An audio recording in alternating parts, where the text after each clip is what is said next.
ഇടുക്കിയിലെ സാഹസിക വിനോദ കേന്ദ്രങ്ങളിൽ ഭൂരിഭാഗവും പ്രവർത്തിക്കുന്നത് അനുമതിയില്ലാതെ 25 കേന്ദ്രങ്ങളിൽ 4 മാത്രമാണ് അനുമതിയുള്ളത് എന്ന് പഞ്ചായത്ത് ജോയിന്റ് ഡയറക്ടറുടെ റിപ്പോർട്ട്. പരിശോധനയ്ക്കായി പ്രത്യേക സംഘത്തെ നിയോഗിച്ച് കളക്ടർ ജെയിനസ് രാജുവാണ് വാർത്തയുടെ വിവരങ്ങൾ നൽകാൻ ചേരുന്നുണ്ട്. ജെയിൻ, ഈ ഇടുക്കിയിലെ ആ വിനോദസഞ്ചാര മേഖലകളെ ചൂഷണം ചെയ്തുകൊണ്ടുള്ള ഈ സാഹസിക വിനോദത്തിന്റെ പേരുണ്ടാകുന്ന കാര്യങ്ങൾ എത്രയോ അപകടങ്ങൾ ഉണ്ടാക്കിയിട്ടുണ്ട്. ജെയിൻ തന്നെ എത്രയോ വാർത്തകൾ നമ്മൾ റിപ്പോർട്ട് ചെയ്തതാണ്. അപ്പോൾ ഇക്കാര്യത്തിൽ ഒരു അന്വേഷണത്തിലേക്ക് വരുമ്പോൾ ഈ കളക്ടറുടെ മുന്നിലേക്ക് എത്തുന്ന വിശദാംശങ്ങൾ എന്താണ്? അതിനുമേലിനി നടപടി ഉണ്ടാകണം. 25 4 മാത്രമാണെങ്കിൽ നാമമാത്രമായിട്ടുള്ള അനുമതി ലഭ്യമാവുമ്പോൾ ബാക്കിയുള്ളതൊക്കെ എങ്ങനെ അവിടെ സ്വൈര്യമായി വിഹരിച്ചു? ഇതിൻ്റെ പിന്നിൽ മറ്റെന്തെങ്കിലും ഉദ്യോഗസ്ഥരുടെയൊക്കെ തന്നെ അനുമതികളോ ഒത്താശയുണ്ടോ? എന്താണ് നമുക്ക് പുറത്തേക്ക് നൽകാൻ കഴിയുന്ന വിശദാംശങ്ങൾ?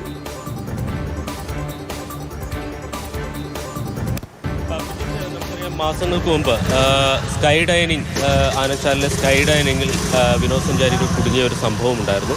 അതുകൊണ്ട് മണിക്കൂറുകൾക്ക് ശേഷം ഫയർഫോഴ്സ് എത്തിയാണ് ഈ മുകളിൽ നിന്ന് വിനോദസഞ്ചാരികളെ പുറത്തേക്ക് എത്തിച്ചത്. ആ സംഭവത്തിൻ്റെ പശ്ചാത്തലത്തിലാണ് ജില്ലാ കളക്ടറുടെ നിർദ്ദേശപ്രകാരം ഇത്തരമൊരു പരിശോധന വിവിധ വകുപ്പുകളുടെ നേതൃത്വത്തിൽ നടന്നത്. ആ പരിശോധനയിലാണ് മതിയായിട്ടുള്ള സുരക്ഷ ഇത്തരം കേന്ദ്രങ്ങളിൽ ഇല്ല എന്ന് മാത്രമല്ല, കൃത്യമായിട്ടുള്ള അനുമതി പോലും വാങ്ങാതെയാണ് പല സാഹസിക വിനോദ കേന്ദ്രങ്ങളും പ്രവർത്തിക്കുന്നത്. പലതരത്തിലുള്ള സാഹസിക വിനോദങ്ങളുണ്ട്.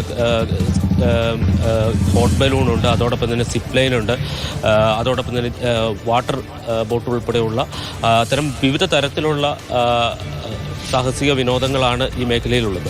പലയിടത്തും വലിയ അപകട സാധ്യതയുള്ള പ്രദേശത്താണ്, പ്രത്യേകിച്ച് വലിയ 2 മലകളെ ബന്ധിപ്പിച്ചുകൊണ്ടുള്ള റിപ്പോർട്ട് ചെയ്ത സമയം എനിക്ക് ഓർമ്മയുണ്ട്.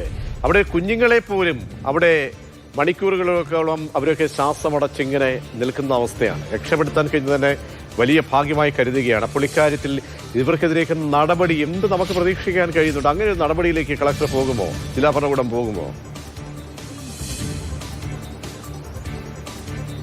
ഇതിപ്പോൾ ആദ്യമല്ല ഇത്തരമൊരു നിർദ്ദേശം നൽകിയിരിക്കുന്നത്. അതായത് ഇപ്പോൾ നിലവിലുള്ള നിയമം അനുസരിച്ച് അഡ്വഞ്ചർ ടൂറിസം പ്രൊമോഷൻ കൗൺസിൽ ആണ് ഇത്തരം സാഹസിക കേന്ദ്രങ്ങൾക്ക് അനുമതി നൽകേണ്ടത്. അതുമായി ബന്ധപ്പെട്ട ചില നിബന്ധനകളൊക്കെ ഉണ്ട്. പക്ഷേ ഏതാണ്ട് ഒരു വർഷം മുമ്പ് തന്നെ ഇത്തരം സാഹസിക വിനോദ കേന്ദ്രങ്ങൾ കൃത്യമായി അനുമതി വാങ്ങണം എന്ന തരത്തിൽ ജില്ലാ കളക്ടർ ഒരു കത്ത് ഉത്തരവിറക്കിയതാണ്. പക്ഷേ ആ ഉത്തരവ് പാലിക്കാതെയാണ് പിന്നെയും ഇത്തരം സ്ഥാപനങ്ങൾ പ്രവർത്തിച്ചത്. പക്ഷേ ആ സ്ഥാപനങ്ങൾ നിയന്ത്രിക്കുന്നതിനോ അതിനെതിരെ നടപടിയെടുക്കുന്നതിനോ ജില്ലാ ഭരണകൂടം യാതൊരു തരത്തിലും തയ്യാറായില്ല. ഇപ്പോൾ വീണ്ടും അതേ പ്രതിസന്ധി തന്നെ ഉണ്ടായിരിക്കുകയാണ്. 25 കേന്ദ്രങ്ങളാണ് ഇത് പരിശോധന നടക്കുമ്പോൾ ഉണ്ടായിരുന്നത്. ഒരുപക്ഷെ അതിനുശേഷം പല ഹോട്ട് ബലൂൺ അടക്കം പലതും പുതുതായി ആരംഭിച്ചിട്ടുണ്ട്. അപ്പോൾ ഒരുപക്ഷെ ഇതിലും കൂടുതൽ എണ്ണം നിയമവിരുദ്ധമായിട്ട് ജില്ലയിൽ പ്രവർത്തിക്കുന്നുണ്ട്. പക്ഷേ ഇപ്പോൾ ഇതിനെക്കുറിച്ച് കൃത്യമായിട്ടുള്ള സുരക്ഷാ ക്രമീകരണങ്ങളെ സംബന്ധിച്ച കാര്യങ്ങൾ പരിശോധിക്കുന്നതിന് ഒരു സമിതിയെ മാത്രമേ ജില്ലാ കളക്ടർ നിയമിച്ചിട്ടുള്ളൂ.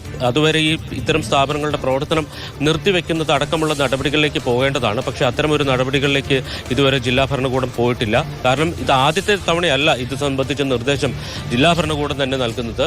ഇപ്പോൾ മുൻ കളക്ടർ, അതായത് ഷീബ ജോർജ് കളക്ടറായിരുന്ന സമയത്തും സമാനമായിട്ടുള്ള നിർദ്ദേശം ഏതാണ്ട് ഒരു 3 മാസം ടൈം ഇവർക്കൊക്കെ ലൈസൻസ് ഒക്കെ എടുക്കുന്നതിന് കൊടുത്തിരുന്നു. പക്ഷെ എന്നിട്ടും ഈ ലൈസൻസ് എടുക്കാതെയാണ് ഇത്തരം കേന്ദ്രങ്ങൾ. പ്രധാനപ്പെട്ട കാര്യമാണ്, ഇതിനകത്ത് അപ്ഡേഷൻസ് കൂടി വേണ്ടതാണ്. കാരണം ഇക്കാര്യത്തിൽ 25 കേന്ദ്രങ്ങൾ, സാഹസിക കേന്ദ്രങ്ങൾ പ്രവർത്തിക്കുമ്പോൾ അതിൽ 4 മാത്രമേ അനുമതിയുള്ളൂ എന്ന് പറയുമ്പോൾ ജീവൻ വെച്ചുള്ള പന്താടലാണ്.